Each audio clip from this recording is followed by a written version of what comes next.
Hello friends, welcome to film talkies. இன்னைக்கு இந்த body guard சீரிஸோட அடுத்த எபிசோட தான் பார்க்க போறோம். லாஸ்ட் எபிசோட்ல எதிரிக்கல பார்த்திருந்தோம்னா 16 வருஷத்துக்கு முன்னாடி நார்த்ல இருந்து சவுத்ல நடந்த அந்த என்ஜின் அட்டாக்ல சம்பந்தப்பட்ட நார்த் கொரியாவை சேர்ந்த ஒரு மேஜர் இப்ப உயிரோட இருக்காருன்றத கண்டுபிடிச்சு ஹங்டேவும் பிரசிடென்ட் சேர்ந்து அந்த மேஜரை எப்படியாவது நம்ம பிரஸ் கான்ஃபரன்ஸ்ல கொண்டு ப்ரொடியூஸ் பண்ணிட்டோம், அவர் மூலமா எல்லா உண்மையும் வெளியே வர வச்சுட்டோம்னா அந்த வில்லன் கிம் டோஜினை மாட்டி விட்டுலாம்னு சொல்லி இவங்க பிளான் பண்றாங்க. ஆனா இந்த விஷயம் எப்படியோ அந்த வில்லன் கிம் டோஜினுக்கு தெரிஞ்சு இந்த மேஜர் லீ பிரஸ் கான்ஃபரன்ஸ்க்கு வரக்கூடாது, அதுக்கு முன்னாடி போட்டு தள்ளிடணும்னு சொல்லிட்டு அவனும் கிளம்பி அந்த பிரஸ் கான்ஃபரன்ஸ் நடக்கிற இடத்துக்கும் வந்துடுறான். அதே மாதிரி மேஜர் லீயை கூட்டிட்டு வந்து ஹங்டேவையும் மடக்கி பிடிச்சிடுறாங்க. ஆனா இங்க பிரஸ் கான்ஃபரன்ஸ் நடக்கிற இடத்துல பிரசிடென்ட் மேஜர் லீயை கூட்டிட்டு வந்து இன்ட்ரோடியூஸ் பண்றாரு பிரஸ் பீப்புளுக்கு. பார்த்தா அங்க ஹங்டே கிட்ட இருக்கிறது மேஜர் லீயே இல்ல, வேற யாரோ ஒரு ஏஜென்ட் தான். அப்ப அங்க வில்லன் பேசின எல்லாத்தையுமே அந்த இடத்துல மறைஞ்சிருந்த ப்ராசிக்யூட்டர் சாய் கேட்டுட்டாரு. இதுக்கப்புறம் என்ன நடக்குதுங்கிறது இன்னைக்கு எபிசோட்ல பார்த்து தெரிஞ்சுக்கலாம். ஆக்சுவலா இது எல்லாமே ஹங்டேவும் பிரசிடென்ட்டும் சேர்ந்து பண்ண பிளான் தான். அவங்க லாஸ்ட் எபிசோட்ல கார்ல பேசிட்டு இருந்திருப்பாங்க இல்லையா, அப்பவே ஹங்டே சொல்லியிருப்பான் இந்த மாதிரி நார்த்ல இருந்து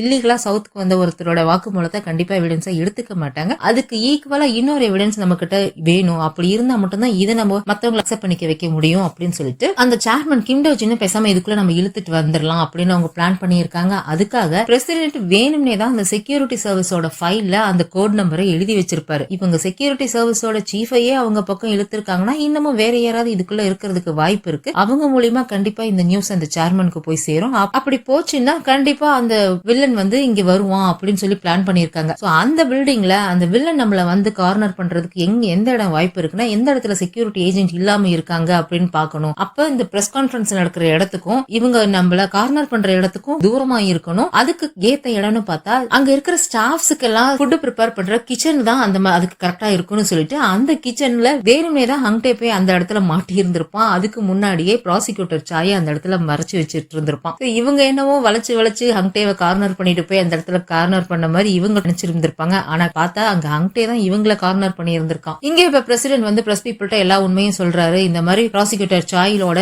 இன்வெஸ்டிகேஷன் ரிப்போர்ட்ல சொன்னது எல்லாமே போய் இவர் தான் மேஜர் லீ, அந்த 16 வருஷத்துக்கு முன்னாடி நார்த் கொரியாவோட ஆர்மிக்கு இவர் தான் கமாண்டரா இருந்தாரு, இவர் ஆர்டர் போட்டுதான் அவங்க நம்மள அட்டாக் பண்ணினாங்க அப்படின்ற விஷயம் சொல்றாரு. இது அன்னைக்கு எக்ஸாக்டா என்ன நடந்துச்சுங்கிற உண்மையை இவரே உங்ககிட்ட சொல்லுவாரு அப்படின்ற மாதிரி சொல்லிடுறாங்க. இங்க இன்னொரு பக்கம் ப்ராசிக்யூட்டர் சாய் வில்லனை பத்தி கேட்டுக்கிட்டு இருக்காங்க. அப்படி என்ன எவிடன்ஸ் நீங்க அந்த மேஜர் லீ கிட்ட இருந்து வாங்கணும்னு நினைக்கிறீங்க, 5 மில்லியன் பணம் கொடுத்து அப்படின்ற மாதிரி கேட்டுக்கிட்டு இருக்காங்க. வில்லன் திருன்னு முழிச்சிட்டு நின்னுட்டு இருக்கானா. இங்க மேஜர் லீ பேச ஆரம்பிக்கிறாரு பிரஸ் கான்ஃபரன்ஸ்ல. அன்னைக்கு நான் 10 ஏஜென்ட் அனுப்பி வச்சேன், நான் தான் அன்னைக்கு அங்க ஷூட் பண்றதுக்கான கமாண்டையும் கொடுத்தேன், இதை செய்யறதுக்காக எங்களுக்கு $100 மில்லியன் பணம் கொடுத்தாங்க, சவுத்ல இருந்து தான் எங்களுக்கு அந்த பணம் கொடுத்தாங்க, அந்த பணத்தை கொடுத்தது வேற யாரும் இல்ல அப்படின்னு சொல்லிட்டு மேஜர் லீ அது யாரு கொடுத்தாங்கன்னு கரெக்டா சொல்ல போற சமயத்துல அந்த இடத்துல பவர் கட் ஆகுது. ஒட்டுமொத்த பில்டிங்லயும் யாருக்கும் எதுவும் புரியல. திடீர்னு எப்படி பவர் கட் ஆச்சு, பேக்கப் என்னாச்சு, ஏன் லைட் வரல, கொஞ்சம் பரபரப்பா இருக்கிற சமயத்துல கரெக்டா அந்த இடத்துல கன் ஃபயர் ஆகிற சவுண்ட் கேக்குதா. கன் ஃபயர் சத்தம் கேட்டதும் செக்யூரிட்டி ஏஜென்ட் எல்லாம் முதல்ல பிரசிடென்ட் தான் ப்ரொடெக்ட் பண்ணணும்னு சொல்லிட்டு அவர் அங்க இருந்து கூட்டிட்டு போறாங்க. ஆனா பிரசிடென்ட் விட்னஸ் ப்ரொடெக்ட் பண்ணுங்க, விட்னஸ் ப்ரொடெக்ட் பண்ணுங்கன்னு கத்திக்கிட்டு இருக்காரு. கரெக்டா அந்த இடத்துக்கு ஹங்டேவும் வந்துடுறான். அந்த பிரஸ் கான்ஃபரன்ஸ் ரூம்ல தேடி பார்த்துட்டு இருக்கான் மேஜர் லீ எங்கேயாவது இருக்காரான்னு சொல்லிட்டு. இந்த லைவ் நியூஸ் எல்லாத்தையுமே வெளியே பப்ளிக் டிஸ்பிளேல ரோட்ல நின்னுட்டு நம்ம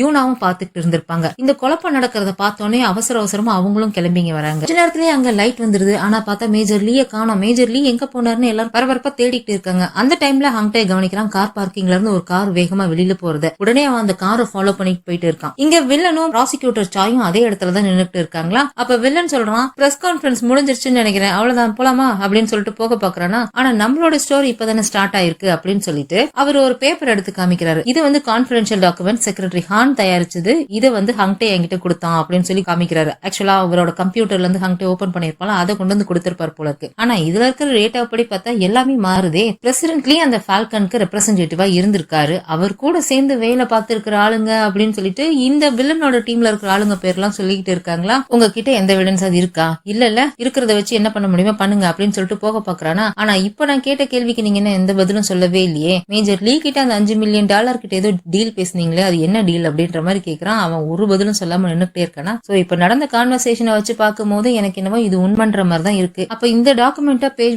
பை நான் ரிவைஸ் பண்ணணும்னு நினைக்கிறேன், புது இன்வெஸ்டிகேஷன் ரிப்போர்ட்டை ரெடி பண்ணணும்னு நினைக்கிறேன் அப்படின்ற மாதிரி ப்ராசிக்யூட்டர் சாய் சொல்றாரா. இதை வச்சுக்கிட்டு உங்களால என்ன பண்ண முடியுமோ தாராளமா பண்ணுங்க, உங்க ரிசல்ட்டை எதிர்பார்த்து நான் காத்துக்கிட்டு இருக்கேன் அப்படின்னு கோவமா சொல்லிட்டு அங்க இருந்து வேகமா வெளியில போறான். அந்த கில்லர் கிட்ட அந்த ஹங்டே எங்க இருக்கான்னு கண்டுபிடிங்க அப்படின்னு சொல்லி கோவமா சொல்லிட்டு போறான். இங்க ஹங்டே அந்த கில்லரோட காரை ஃபாலோ பண்ணிக்கிட்டே வந்துட்டு இருக்கானா. ஒரு சிக்னல்ல ஹங்டேவோட காருக்கு முன்னாடி 2 போலீஸ் காரும் ஒரு ஃபயர் சர்வீஸ் வேனும் குறுக்க வரதுனால காரணத்தினால அவன் கில்லரோட காரை மிஸ் பண்ணிடுறான். அது போனதுக்கு அப்புறம் திரும்ப வந்து அந்த கில்லரோட காரை எப்படியோ கண்டுபிடிச்சிடுறான். ஃபாலோ பண்ணிட்டே போயிட்டே இருக்கானா. அந்த கார் வந்து ஒரு கன்ஸ்ட்ரக்ஷன் நடந்துட்டு இருக்க பில்டிங்க்கு தான் போகுது. அங்கேயே அவனை ஃபாலோ பண்ணிட்டே போய் இவன் எதுக்காக இங்க வந்திருக்கான் அப்படின்னு சொல்லிட்டு தேடிக்கிட்டே அந்த பில்டிங் மேல ஏறி போய்கிட்டு இருக்கான். அப்படி அவன் ஸ்டெப்ஸ்ல ஏறி போய்கிட்டு இருக்கும்போது பின்னாடி மேல இருந்து யாரோ கீழே விழுற மாதிரி அவனுக்கு தெரியுது. வேகமா ஓடி வந்து பாக்குறான். அது மேஜர் லீ தான். மேல இருந்து கீழே தள்ளி விட்டானுங்க போல இருக்கு. அவரு கீழே விழுந்து இறந்து போயிட்டாரு. அதை பார்த்துட்டு உடனே கீழே அவர்கிட்ட போகணும்னு இவன் திரும்புறான். அடுத்த செகண்டே அந்த கில்லர் வந்து அவன் மண்டையிலேயே அடிச்சிடுறான். அவன் கீழே விழுந்து சுதாரிச்சு எந்திரிக்கலான்னு பார்க்கும்போது அதுக்குள்ள திரும்ப மறுபடியும் அடிச்சு அவனை சாச்சிடுறாங்க. அப்போ அந்த இடத்துக்கு வில்லனும் அவனோட அடியாட்களும் அங்க வராங்களா. அப்போ அவன் ஹங்டேவை பார்த்து சொல்றான், இன்னைக்கு உனக்கு ரொம்ப லக்கி டேவா இருக்கும்னு எதிர்பார்த்தியோ, ஆனா இல்ல, இவன் வாழ்க்கையிலேயே இன்னைக்குதான் உன்னோட அன்லக்கியான டே. இதுக்கப்புறம் நீ என்னோட டார்கெட் ஆயிட்ட. இதுக்கப்புறம் நான் உன்னை சும்மா விட போறதா இல்ல. இந்த விஷயத்த நான் ஏற்கனவே உன்னோட பிரசிடென்ட் கிட்டையும் சொல்லியிருக்கேன். எதுவும் செய்யாத, நீ ஏதாவது செஞ்சினா உன்னை சுத்தி இருக்கிற ஆட்கள் எல்லாம் செத்துருவாங்கன்னு நான் சொன்னேன். ஆனா அவன் கேட்கலையே. இப்ப நான் அதையே தான் உன்கிட்டயும் சொல்றேன், எதுவும் செய்யாத, அமைதியா இரு. இப்போ இங்க இந்த மேஜர் லீ செத்ததுக்கு நீ தான் காரணம். இதுக்கப்புறமும் நீ ஏதாவது செஞ்சன்னு வச்சுக்கோ, உன்னை சுத்தி இருக்கிறவங்க எல்லாம் ஒவ்வொருத்தரா செத்துக்கிட்டே இருப்பாங்க உன்னால. ஆனா நான் உனக்கு ஒரு ப்ராமிஸ் மட்டும் பண்ணித்தரேன். கண்டிப்பா நான் உன்னை மட்டும் கொல்ல மாட்டேன். நீயா பேசாம நம்ம செத்துடலாம் அப்படின்னு நினைக்கிற வரைக்கும் உன்னை நான் கொல்லவே மாட்டேன் அப்படின்ற மாதிரி இந்த வில்லன் சொல்றானா. அதுக்கு ஹங்டே வந்துட்டு, நானும் உனக்கு ஒரு ப்ராமிஸ் பண்ணித்தரேன். நான் இந்த மக்களுக்கு கண்டிப்பா தெரியப்படுத்துவேன் நீ எந்த மாதிரி ஒரு சைக்கோன்னு அப்படின்னு சொல்றானா. சரி ஓகே, வெட்டுக்கட்டலாம், யார் ஃபர்ஸ்ட் நம்ம ப்ராமிஸ காப்பாத்துறன்னு பாக்கலாம் அப்படின்ற மாதிரி சொல்லிட்டு அந்த வில்லன் கிளம்பி போயிடுறான். அதுக்கப்புறம் ஹங்டே தட்டு தடுமாறி எந்திரிச்சு கீழே ஓடி வந்து மேஜர் லீய பாக்குறான். அவருக்கு இன்னமும் உயிர் போகல, உயிர் இருக்கு. அவர்கிட்ட பேச ட்ரை பண்றானா. அப்ப அவரு வந்து அவரோட பாக்கெட்ல இருந்து ஒரு போட்டோவை எடுத்து கொடுத்து, இந்த போட்டோவை எப்படியாவது பிரசிடென்ட் கொடுத்துரு அப்படின்னு சொல்லிட்டு உடனே இறந்து போயிடுறாரு. இங்க பிரஸ் கான்பரன்ஸ் நடந்த இடத்துல இன்னமும் மேஜர் லீய காணும் அவங்க எல்லாம் தேடிட்டு இருக்காங்க. செக்யூரிட்டி ஏஜென்ட் எல்லாம் திடீர்னு எப்படி பவர் கட்டாச்சு, பவர் எதனால கட்டாச்சுன்னு முதல்ல கண்டுபிடிக்கணும் அப்படின்னு சொல்லிட்டு மெயின் பவர் யூனிட்ல போய் தேடி பார்த்துட்டு இருக்காங்க. அப்ப யாரோ ஒருத்தங்க அந்த மெயின் பவர் யூனிட்ல இருந்து ஒரு டிவைஸ வந்து கலட்டி எடுக்கிறத காமிக்கிறாங்க. ஆனா அது யாருன்றத காமிக்கல. கரெக்டா அந்த டைமுக்கு யூனா அந்த இடத்துல வந்துடுறா. ஒரு செக்யூரிட்டி ஏஜென்ட் பிடிச்சு நான் ஹங்டேவை பார்க்கணும் எங்க அப்படின்ற மாதிரி கேட்கறா. பொதுமக்கள் எல்லாம் இங்க வரதுக்கு பர்மிஷன் கிடையாது, தயவு செஞ்சு இங்க இருந்து போயிருங்க அப்படின்னு சொல்லிட்டு அந்த ஏஜென்ட்டும் போயிடுறாங்க. அப்ப யூனா கவனிக்கிறான் அந்த பக்கம் லீசா கிராஸ் ஆகுறத. அவங்க கிட்ட போய் பேசலாம் அப்படின்னு சொல்லிட்டு யூனா பின்னாடியே போய்கிட்டு இருக்கா. கட் பண்ண ப்ராசிக்யூட்டர் சாய் வந்து பிரசிடென்ட் மீட் பண்றதுக்காக வந்திருக்காரு. அப்ப ப்ராசிக்யூட்டர் சாய் வந்து சொல்றாரு, இந்த மாதிரி என்கிட்ட ஜெனரல் குவான் கொடுத்த கான்பிடென்ஷியல் டாக்குமெண்ட்டை வச்சு நான் விசாரிச்சுக்கிட்டு இருந்தப்போ உங்களை மீட் பண்றதுக்கு நான் அவாய்ட் பண்ணிக்கிட்டே இருந்தேன். அதுக்கு ஒரே காரணம், உங்களை நான் இன்வெஸ்டிகேஷன் பண்ணிட்டு இருந்த அந்த டைம்ல உங்களை மீட் பண்ணா அது என்னோட இன்வெஸ்டிகேஷனுக்கு நியாயமா இருக்காதோன்னு தோணுச்சு. அதனாலதான் நான் உங்களை மீட் பண்ண முடியாதுன்னு சொன்னேன் அப்படின்னு ப்ராசிக்யூட்டர் சொல்றாரா. அது எனக்கு தெரியும், அதனாலதான் உங்களுக்கு அந்த ஸ்பெஷல் ப்ராசிக்யூட்டர்ங்கிற போஸ்டிங்கே நான் கொடுத்தேன் அப்படின்ற மாதிரி பிரசிடென்ட் சொல்லிட்டு இருக்காரு. நிஜமாவே இது எல்லாத்துக்கும் பின்னாடி இருக்கிறது அந்த ஜேசன் குரூப்போட சேர்மன் கிம்டோஜின் தானா அப்படின்ற மாதிரி ப்ராசிக்யூட்டர் கேட்கிறாரு. ஆமா, இது எல்லாத்துக்குமே அவன் தான் இருக்கான். அவனும் அந்த ஃபால்கன் கம்பெனி தான். அவங்க ரெண்டு பேரும் சேர்ந்துதான் இது எல்லாத்தையும் பண்ணாங்க. அவனுக்கு ஒரு விஷயம் நல்லாவே தெரியும், இப்ப இருக்கிற சொசைட்டில யாருக்கிட்ட பணம் அதிகமா இருக்குதோ அவங்க கிட்டதான் பவரும் அதிகமா இருக்குன்னு சொல்லிட்டு. அதனாலயே அவனை வந்து அவன் நினைச்சபடி எல்லாத்தையும் ஆட்டி வச்சான். ஃபால்கன் கம்பெனி கூட சேர்ந்துக்கிட்டு அவன் நாட்டையே அவன் கட்டுப்பாட்டுக்குள்ள கொண்டுட்டு வரணும்னு பிளான் பண்ணான். அப்போ இந்த என்ஜின் இன்சிடென்ட்ல கைமாத்தப்பட்ட பணம் வந்து அந்த ஜேசன் குரூப்போட கருப்பு பணம் தான். அந்த பணத்தை வந்து இங்க இந்த ஜேசன் குரூப்போட சேர்மன் கிம்டோஜின் தான் ரெடி. இன்னொரு பக்கம் எஸ்கார்ட் டீம் தான் காமிக்கிறாங்க. நம்ம டெபுட்டி சீஃப் வந்து எப்படி பவர் கட் ஆச்சுன்னு விசாரிச்சுட்டு இருக்காங்க. அப்போ ஒரு ஏஜென்ட் சொல்றாரு, யாரோ நம்மளோட பவர் சிஸ்டமா ஹேக்கிங் பண்ணிருக்காங்க, வயர்லெஸ் டிவைஸ் யூஸ் பண்ணி ஷட் டவுன் ப்ரோக்ராம் யூஸ் பண்ணி பவர் கட் பண்ணிருக்காங்க அப்படின்ற மாதிரி அவங்க சொல்லிட்டு இருக்கும் போதே ரெண்டு ப்ராசிக்யூட்டர் அங்க உள்ள வராங்க. இந்த மாதிரி இந்த பவர் யூனிட்ல இன்சார்ஜா இருந்த செக்யூரிட்டி ஏஜென்டோட லிஸ்ட் எங்களுக்கு வேணும் அப்படின்னு கேக்குறாங்க. எதனால கேக்குறீங்க அப்படின்னு கேட்டா, பிரசிடென்ஷியல் செக்யூரிட்டி சர்வீஸை தாண்டி ஒருத்தன் வெளியே இருந்து உள்ள வரதுக்கு வாய்ப்பே இல்ல.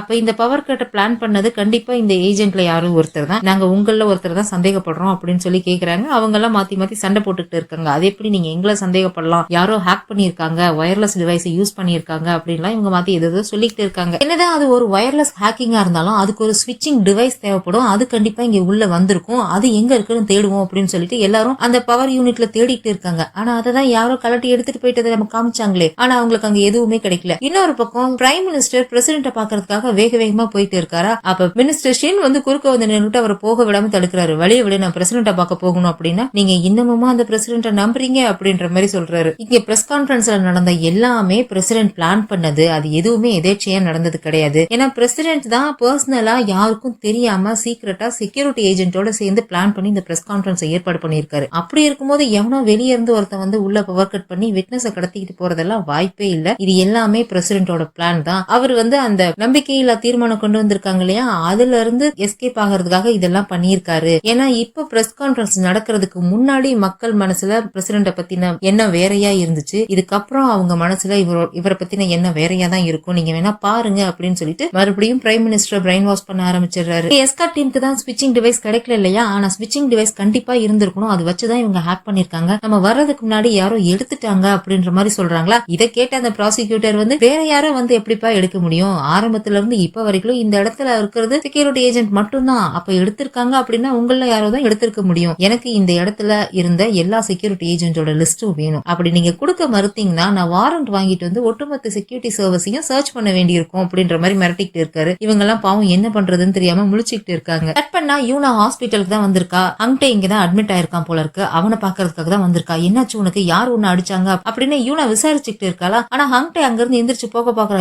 உனக்கு அடிபட்டு இருக்கு, எங்க போற அப்படின்னு கேட்டா, நான் உடனே போகணும், மேஜர் லீ அவங்க கொண்டுட்டாங்க, நான் பிரசிடென்ட்டா பாக்கணும் அப்படின்னு சொல்லிட்டு அவன் வேகமா எந்திரிச்சு முடியாமையே நடந்து போய்கிட்டே இருக்கானா. அப்ப யூனா அவன் கூடயே போறா. என் கூட நீ வராத, நான் தனியாவே போய்க்கிறேன் அப்படின்னா, எங்க நீ நடக்கவே முடியல, எங்க இருந்து நீ தனியாவே போவ அப்படின்னு சொல்லிட்டு அவனை கையை பிடிச்சு கூட்டிட்டு வந்துட்டு இருக்காளா. அப்ப அங்க லாபியில டிவில நியூஸ் ஓடிக்கிட்டு இருக்கு, இந்த மாதிரி செக்யூரிட்டி டீம் தான் நியூஸ்ல பேசிக்கிட்டு இருக்காங்க. ப்ராசிக்யூட்டர் சொல்ற மாதிரி நாங்க யாருமே இந்த பவர் கட் ஆனதுக்கு காரணம் கிடையாது, யாரோ ஹேக்கர்ஸ் தான் ஒயர்லெஸ் டிவைஸை யூஸ் பண்ணி ஹேக் பண்ணிருக்காங்க அப்படின்ற விஷயத்தை அவங்க சொல்லிட்டு இருக்காங்க. இவங்க ரெண்டு பேரும் இதை பாத்துட்டு இருக்காங்களா. அப்ப யூனா ஒரு விஷயம் யோசிச்சு பார்த்துட்டு, நான் சைபர் இன்வெஸ்டிகேஷன் கிளாஸ்ல படிச்சிருக்கேன், இந்த மாதிரி பவர் யூனிட்டை ஹேக் பண்றதுக்கு ஏதாவது யூஎஸ்பிலயோ இல்ல ஏதாவது ஒயர்லெஸ் டிவைஸ்லயோ இந்த ஷட் டவுன் ப்ரோக்ராம் இன்ஜெக்ட் பண்ணுவாங்க, அது மூலியமா தான் பவர் கட் பண்ணுவாங்க அப்படிதானே அப்படின்னு கேக்குறாள். ஆமா அப்படிதான் அப்படின்னு ஹங்டேவும் சொல்றானா. அந்த ஒயர்லெஸ் டிவைஸை இன்னைக்கு நான் பிரஸ் கான்ஃபரன்ஸ் பில்டிங்ல நான் பார்த்தேன் அப்படின்னு சொல்லிட்டு இப்போ ஒரு பிளாஷ்பேக் ஒன்னு சொல்றான். ஹங்டேவை பாக்குறதுக்காக அந்த பிரஸ் கான்ஃபரன்ஸ் நடந்த இடத்துக்கு யூனா வந்திருப்பா இல்லையா, ஒரு ஏஜென்ட் கிட்ட கூட போய் கேட்டிருப்பா, அவர் இங்கெல்லாம் வராத போமா அப்படின்னு சொல்லியிருப்பாரு. அப்போ அங்க லீசா போறத பார்த்துட்டு லீசா கிட்ட போய்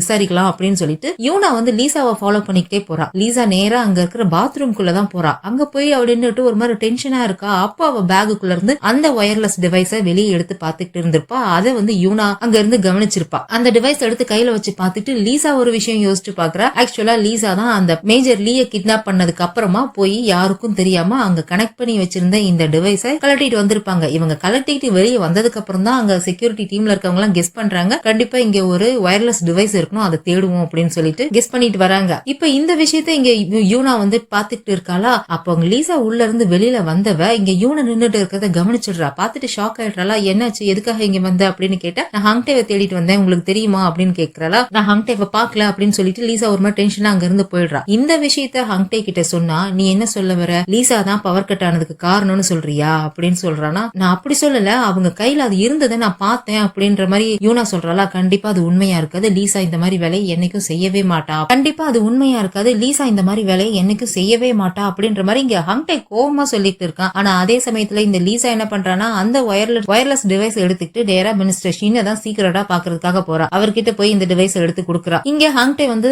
யூனாவை பிடிச்சு திட்டிக்கிட்டு இருக்கான். உன்னோட சந்தேகத்தை நீ உன்னோடவே வச்சுக்கோ, தயவு செஞ்சு இங்க இருந்து போயிடு அப்படின்னு சொல்லி கோவமா சொல்லிட்டு அங்க இருந்து போறானா. அப்ப ப்ராசிக்யூட்டர்ஸ் வந்து ஹங்டேவை கூப்பிடுறாங்க. நீங்க அந்த பவர் கட்டை பத்தி விசாரிக்கிறதுக்காக வந்திருந்தீங்கன்னா நான் டியூட்டிலேயே இல்ல, எனக்கும் அதுக்கும் எந்த சம்பந்தமும் இல்ல அப்படின்ற மாதிரி சொல்றானா. நாங்க அந்த பவர் கட்டை பத்தி விசாரிக்கிறதுக்காக வரல அப்படின்ற மாதிரி சொல்லிட்டு இருக்காங்க. கட் பண்ணா ஹங்டேவை இன்வெஸ்டிகேஷன் ரூம்க்கு கூட்டிட்டு போறாங்க. அங்க ஆல்ரெடி செக்யூரிட்டி ஏஜென்ட் எல்லாம் தனித்தனியா விசாரிச்சுட்டு இருக்காங்க போல. ஹங்டேவ் ஆக்சுவலா எதுக்காக இன்வெஸ்டிகேஷன் பண்ண கூட்டிட்டு வந்திருக்காங்க அப்படின்னா, மேஜர் லீ நீ தானே பிரஸ் கான்ஃபரன்ஸ்க்கு கூட்டிட்டு வந்த அப்படின்னு கேக்குறாங்க. ஆமா அப்படின்னு சொல்றான். அப்ப அவர் இறந்து போன இடத்துல நீ என்ன பண்ணிட்டு இருந்த, அங்க எதுக்காக போன அப்படின்ற மாதிரி கேக்குறாங்க. இந்த மாதிரி யாரோ அவரை கிட்னாப் பண்ணிட்டு போனதை பார்த்தேன், அதனால அவங்கள ஃபாலோ பண்ணிக்கிட்டு போனேன், அப்பதான் அவங்க நான் போறதுக்கு முன்னாடி அவரை கொன்னுட்டாங்க அப்படின்ற மாதிரி ஹங்டே வந்து சொல்லிட்டு இருக்கான். ஆனா இங்க கேள்வி கேட்கிறவங்க யாரும் அவங்க கிட்ட கேள்வி கேட்கல, பதிலா அவங்க ஒரு கதையை தான் சொல்லிட்டு இருக்காங்க. இது எல்லாமே பிரசிடென்ட்டும் ஹங்டேவும் சேர்ந்து போட்ட பிளான். ஆல்ரெடி பிரசிடென்ட் மேல ஒரு குற்றச்சாட்டு இருக்கு இல்லையா, அதை கலைக்கிறதுக்காக இந்த மாதிரி ஹங்டே வந்து மேஜர் லீய கூட்டிட்டு வந்திருக்கான். பிரஸ் கான்ஃபரன்ஸ்ல அவர் பேசினாருன்னா உண்மையை சொல்லிடுவாரு, ஆனா உண்மையை சொல்றதுக்கு முன்னாடி அவரை காலி பண்ணிடணும்ன்றதுக்காக இப்படி ஒரு பவர் கட்டை பிளான் பண்ணிட்டு அவரை கடத்திட்டு போய் ஹங்டே தான் மேல இருந்து கீழே தள்ளி கொன்னுட்டான். ஏன்னா இந்த கேஸ்ல ஹங்டேவோட அப்பாவும் சம்பந்தப்பட்டிருக்காங்க, அவங்க அப்பாவை வந்து காப்பாத்தணும்ன்றதுக்காக அவன் இது மாதிரி பண்ணிருக்கான் அப்படின்ற மாதிரிலாம் இவங்க விசாரிக்கிறவரே ஒரு கதை சொல்லிட்டு இருக்காங்களா. இதை கேட்டு ஹங்டேக்கெல்லாம் பயங்கர கோபம் வருது. நான் அந்த மேஜர் லீய கடத்திட்டு போனதை யாராவது பாத்தாங்களா, இல்ல நான் ஒரு பில்டிங் மேல இருந்து கீழே தள்ளி விட்டதை தான் யாராவது பாத்தாங்களா, இல்ல இது எல்லாத்தையுமே நீங்க யாராவது சொல்லி கொடுத்து அப்படியே இங்க வந்து அவங்க சொன்னதை செஞ்சுட்டு இருக்கீங்களான்னு சொல்லி பயங்கர கோவத்துல கத்துறானா.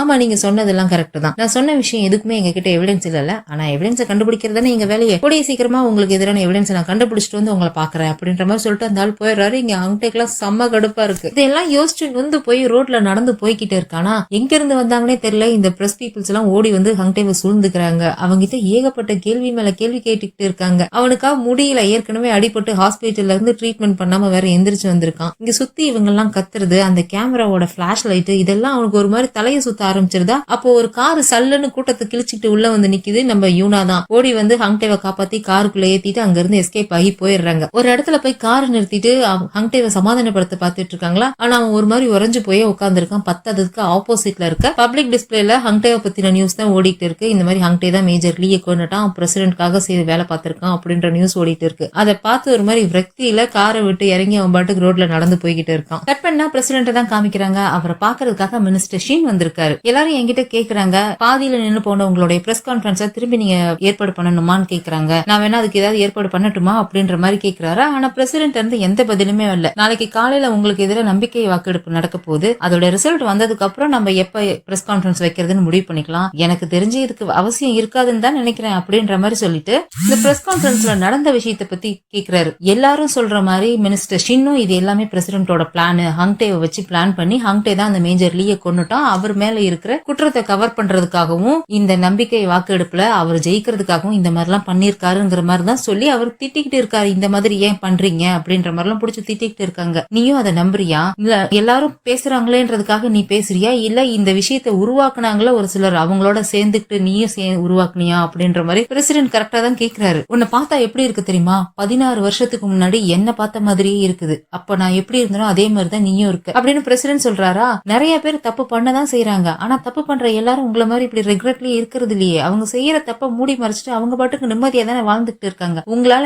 ஏன் அந்த மாதிரி செய்ய முடியாது? நீங்க செஞ்ச ஒரு தப்ப வெளியில கொண்டு வரேன்னு சொல்லிட்டு இப்ப இத்தனை பேரோட கடின உழைப்பெல்லாம் நீங்க நாசமாக்க பாக்குறீங்க. அதனாலதான் நான் இப்படி எல்லாம் பண்றேன் அப்படின்ற மாதிரி சொல்லிட்டு இருக்காரு. நாளைக்கு காலையில 9 மணிக்கு வாக்கெடுப்பு நடக்க போகுது. அதோட ரிசல்ட் வந்ததுக்கு அப்புறம் நான் பிரைம் மினிஸ்டரோட சேர்ந்து வேலை பார்க்க போறேன். 9 மணிக்கு அப்புறம் நீங்க உங்களுடைய இடத்தை காலி பண்றதுக்கு ரெடி ஆயிருங்க அப்படின்ற மாதிரி சொல்லிட்டு மினிஸ்டர் ஷின் அங்க இருந்து போயிடுறாரு. கட் பண்ணா ஹங்டே பிரசிடென்ட் மீட் பண்றதுக்காக வந்திருக்கான். வழக்கம் போல இவங்க சீக்கிரட்டா கார்ல மீட் பண்ணி பேசிப்பாங்க இல்லையா, அந்த மாதிரி தான் மீட் பண்ணிக்கிறாங்க. அப்ப பிரசிடென்ட் சொல்றாரு, உன்னை நான் இதுக்குள்ள கொண்டு வந்திருக்கவே கூடாது, இது ரொம்ப ஆபத்துன்னு தெரிஞ்சுதான் உன் அப்பா இதுல இருந்து உன்னை விலக்கியே வச்சிருந்தாரு, நான் உன்னை இதுக்குள்ள கொண்டு வந்திருக்க கூடாது அப்படின்ற மாதிரி அவர் வருத்தப்பட்டு இருக்காரா. இதுக்குள்ள நீங்க ஒண்ணு என்ன கொண்டு வரல, நானா விருப்பப்பட்டு தான் வந்தேன். இப்போ அதை பத்தி எல்லாம் ஒரு கவலையும் இல்ல. மேஜர் லீ சாகிறதுக்கு முன்னாடி உங்ககிட்ட குடுக்க சொல்லி என்கிட்ட ஒண்ணு குடுத்துட்டு போனாரு அப்படின்னு சொல்லிட்டு அந்த போட்டோ எடுத்து குடுக்குறாங்க. 16 வருஷத்துக்கு முன்னாடி இந்த என்ஜின் விஷயம் வந்து நம்ம வில்லனோட அந்த சவுத்த சேர்ந்த டீமும் நார்த்ல அதே மாதிரி ஒரு டீமும் நார்த் சவுத்தோட பொருளாதார உடன்படிக்கைன்ற பேர்ல ஒரு இன்ஃபார்மல் மீட்டிங்ல சேர்ந்துதான் பிளான் பண்ணிருப்பாங்க. அதே மாதிரியே 2014 ஒரு மீட்டிங் நடந்திருக்கு. நம்ம வில்லனோட டீமும்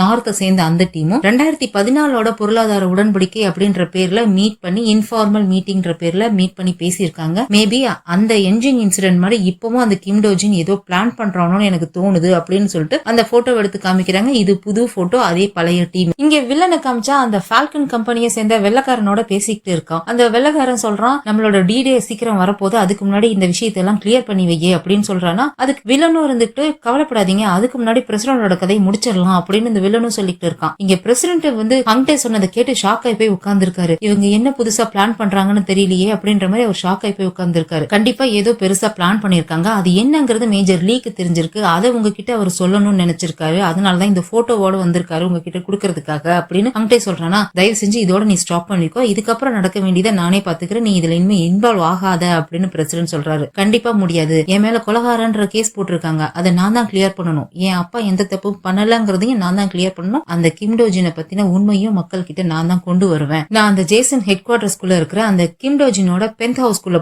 போறேன். கண்டிப்பா அவனோட கம்ப்யூட்டர்ல ஏதாவது டேட்டா வச்சிருப்பான். 16 வருஷத்துக்கு முன்னாடி அவனோட சீக்ரெட் மணியை தான் இந்த என்ஜின் இன்சிடென்ட்க்கு யூஸ் பண்ணியிருந்திருக்கான். அந்த பணத்தை பத்தியோ இல்ல இப்ப இவங்க பண்ண போற விஷயத்தை பத்தியோ ஏதாவது க்ளூ அவனோட கம்ப்யூட்டர்ல இருக்கும். நான் அவனோட வீட்டுக்குள்ள போய் அதை எடுக்க போறேன் அப்படின்ற மாதிரி சொல்றானா. இதை கேட்டு பிரசிடென்ட் பயப்படுறாரு. தயவு செஞ்சு அந்த மாதிரி எல்லாம் எதுவும் பண்ணிடாத, அது ரொம்ப ஆபத்தானது அப்படின்னு சொன்னா, இல்ல நான் பாத்துக்கிறேன், நான் கண்டிப்பா பண்ணுவேன் அப்படின்ற மாதிரி சொல்லிட்டு போயிடுறான். ஹங்டே வில்லனோட இடத்துக்கு போகணும்னா வில்லன் அங்க இருந்து காலி பண்ணணும் இல்லையா, அதனால பிரசிடென்ட் என்ன பண்றாரு, அந்த வில்லனுக்கு கால் பண்ணி உன்னை நான் மீட் பண்ணணும் அப்படின்னு சொல்லி கூப்பிடுறாரு. ரொம்ப லேட்டு பண்ணி எப்பயோ எதிர்பார்த்தவங்க கிட்ட இருந்து இந்த கால் வரும் அப்படின்னு சொல்லிட்டு வில்லனும் அங்க இருந்து கிளம்பி போறான். இவங்க வழக்கமா மீட் பண்ணிக்கிற ரெஸ்டாரண்ட்ல தான் போய் மீட் பண்ணிக்கிறாங்க. அந்த சமயத்துல இங்க ஜேசன் குரூப்ல இருக்கிற அந்த கண்ட்ரோல் ரூம் காமிக்கிறாங்க. அவங்க சென்சார்ல வந்து மேல் ரெஸ்ட் ரூம்ல என்னமோ இருக்கிறத கவனிச்சுட்டு உடனே ஒரு செக்யூரிட்டிக்கு வாக்கி டாக்கில கான்டாக்ட் பண்ணி மேல் ரெஸ்ட் ரூம்ல போய் செக் பண்ணு அப்படின்னு சொல்றாங்களா. அந்த ஆளும் மேல் ரெஸ்ட் ரூம்குள்ள போறான். ஆனா அங்க போனா ஹங்டே மறைஞ்சிருந்து அந்த ஆளை அடிச்சு உள்ள தள்ளிட்டு அவனோட யூனிஃபார்ம் எடுத்து மாட்டிக்கிட்டு அவனோட வாக்கி டாக்கி எடுத்துக்கிட்டு அங்க எதுவுமே இல்ல, இது சும்மா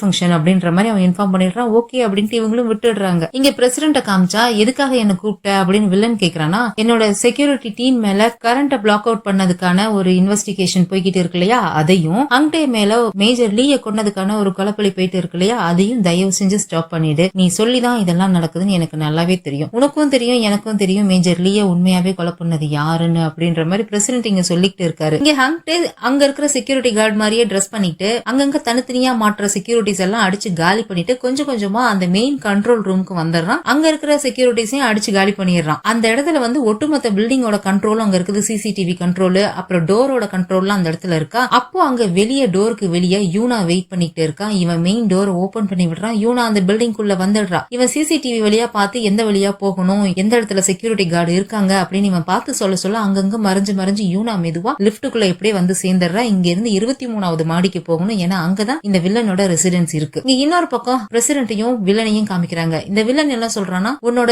செக்யூரிட்டி சர்வீஸ் மேலயும் ஹங்டே மேலயும் போட்டிருக்க இன்வெஸ்டிகேஷனை நான் ஸ்டாப் பண்ணும். அப்படி நான் ஸ்டாப் பண்ணனா பதிலுக்கு நீ என்ன கொடுப்ப? டீல் எப்ப தெரியுமா பேசணும், நம்ம கிட்ட குடுக்கறதுக்கு ஏதாவது இருக்கணும், அப்பதான் டீல் பேசணும். ஆனா உங்ககிட்ட தான் எதுவுமே இல்லையே. ஏதாவது என்கிட்ட டீல் பேசுறதுக்கு ஏத்த மாதிரி விஷயத்தை கொண்டுட்டு வா, அதுக்கப்புறமா நம்ம டீல் பேசலாம். ஆனா அதுக்கு அவசியமே இருக்காதுன்னு நினைக்கிறேன் அப்படின்ற மாதிரி சொல்லிட்டு அந்த வில்லன் அங்க இருந்து எந்திரிச்சு போயிடுறான். இங்க யோனா வில்லனோட பென்ட் ஹவுஸ்க்குள்ள வந்துடுறா. இதுக்குள்ள சிசிடிவி இல்லாததுனால அங்க என்ன இருக்கு என்ன பண்ணணும்ங்கறத நீ சொல்லு, அதுக்கேத்த மாதிரி நான் இன்ஸ்ட்ரக்ட் பண்றேன் அப்படின்னு சொல்லி ஹங்டே சொல்றானா. இவ நேரா போய் அவனோட கம்ப்யூட்டர்ல போய் ஆன் பண்றா. அதை ஆன் பண்ணதும் பாஸ்வேர்டு கேக்குதா. அவனோட பாஸ்வேர்டு தான் உங்களுக்கு தெரியாது இல்லையா. சோ அங்க ஹங்டே சொல்ல அவன் எப்படி சொல்றானோ அதே மாதிரி இங்க யூனா பண்ணிட்டு இருக்கா. பவர் கேபிள கட் பண்ணி விட்டுட்டு திரும்பி கனெக்ட் பண்றாளா. அப்படி கனெக்ட் பண்ணும்போது கம்ப்யூட்டர் ரீசெட் ஆகுதா. அப்படி ரீசெட் ஆகும்போது இவ ஏதோ ஒரு சிடி கொண்டு வந்திருக்கா பாஸ்வேர்டை கிராக் பண்றதுக்கு. அந்த சிடியை போட்டு அப்லோட் பண்றா. அந்த டைம்ல அது பாஸ்வேர்டு கேட்கவே இல்லை, கேட்காம அது ஓபன் ஆயிடுச்சு. ஓபன் பண்ணதும் அவனோட பினான்சியல் டேட்டா மொத்தத்தையும் காப்பி பண்ணு அப்படின்னு சொல்லி சொல்றான். இவனும் காப்பி பண்றலாம்னு சொல்லிட்டு ஓபன் பண்றா. அந்த டைம்ல அந்த பில்டிங்குள்ள வில்லனோட கார் வரத ஹங்டே கவனிச்சிடுறான். கிம் டோஜின் வந்துட்டான், சீக்கிரமா பண்ணு அப்படின்னு இவங்க சொல்லிட்டு இருக்கானா. இவளும் அந்த ஃபைலை கண்டுபிடிச்சு அதை காப்பி கொடுக்குறா. ஆனா அது காப்பி ஆக மாட்டேங்குது. அவன் லாக் பண்ணி வச்சிருக்கான் போல இருக்கு. இந்த ஃபைல வந்து காப்பியோ டிரான்ஸ்பரோ இல்ல பிரிண்டோ எதுவும் பண்ண முடியாது அப்படின்னு இப்ப சொல்லிட்டு இருக்காளா. அவன் கார் அங்க வந்துருது. அதை உடனே கவனிச்சுட்டு ஹங்டே வந்து இதுக்கு மேல அது ஒண்ணும் பண்ண முடியாது, அவன் லாக் பண்ணி வச்சிருக்கான், நீ பேசாம அங்க இருந்து எஸ்கேப் ஆயிரு அப்படின்னு சொல்றான். நம்ம ரொம்ப கஷ்டப்பட்டு இவ்வளவு தூரம் இங்க வந்திருக்கோம், எதுவுமே பண்ணாம இங்க இருந்து போக கூடாது அப்படின்னு யூனா சொல்றா. சொன்னா கேளு, நீ மாட்டிக்குவ, இங்க இருந்து எஸ்கேப் ஆயிடுன்னு சொன்னா அவ கேட்கவே மாட்டேங்கிறா. வேற வழியே இல்லன்ட்டு அவன் கரெக்டா அந்த மெயின் டோர் ஓபன் பண்ணிட்டு பில்டிங் குள்ள வரானா. அப்ப ஹங்டே வாண்டடா போய் அவனே மாட்டிக்கிறான். இந்த நேரத்துல நீ இங்க என்ன பண்ற அப்படின்ற மாதிரி வில்லன் வந்து ஹங்டேவை பார்த்து கேட்டா, ஹங்டே பதிலுக்கு நீ இங்க என்ன பண்ற அப்படின்னு கேக்குறான். இவனடா நம்மளையே கேள்வி கேட்கறான், நம்ம இடத்துல வந்து நின்னுட்டு அப்படின்னு சொல்லி பாத்துக்கிட்டு இருக்கான். ஆனா ஹங்டே கேள்வி கேட்டது வில்லன் கிட்ட இல்ல, வில்லனுக்கு பின்னாடி நின்னுட்டு இருக்க லீசா கிட்ட. லீசாவை பார்த்து ஹங்டே எல்லாம் ஷாக் ஆயிடுறான். நீ இவனோட சேர்ந்துட்டு இவனோட இடத்துல என்ன பண்ற அப்படின்ற மாதிரி ரொம்ப கோவமா ஹங்டே கத்திக்கிட்டு இருக்கான். இதோட இந்த எபிசோட் முடியுது. இதுக்கப்புறம் என்ன நடந்ததுங்கிறத அடுத்த எபிசோட்ல பார்க்கலாம். மறக்காம பிலிம் டாக்கிஸ் சேனலுக்கு சப்ஸ்கிரைப் பண்ணிக்கோங்க, அப்படியே ஒரு லைக்கும் பண்ணிடுங்க.